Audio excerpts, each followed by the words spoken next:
Dis-moi, c'est quoi encore cette taxe-là, la CFE encore? La CFE, c'est la cotisation foncière des entreprises. Si tu es loueur en meublé, que tu sois LMNP ou LMP, eh bien, tu es redevable de la CFE. Et ça, c'est indépendant du fait que tu sois en microbique ou au réel. La seule exception qu'il y a, c'est si jamais ton bien il est géré par une entreprise qui paie déjà la CFE, typiquement une résidence senior ou une résidence étudiante.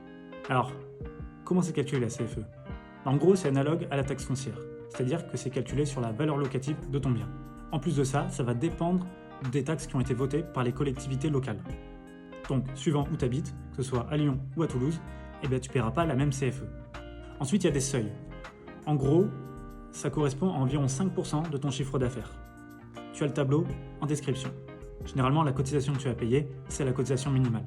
La première année, tu as 50% de réduction. Cool. Tu paies la CFE à partir du moment où le logement il a été loué au 1er janvier. Si jamais ça a été une année incomplète et que tu as commencé après le 1er janvier, alors tu paieras l'année d'après.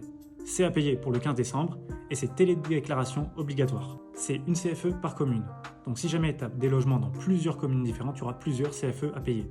Les logements qui sont dans la même commune sont regroupés au sein de la même CFE. Tu peux bénéficier d'abattements si jamais tu es en ZFU, ZRU ou ZRR. Dans ce cas, tu as 5 ans d'exonération et des abattements sur les années 6, 7, 8.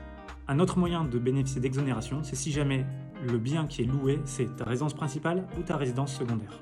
Dernier point, la CFE, c'est une charge déductible.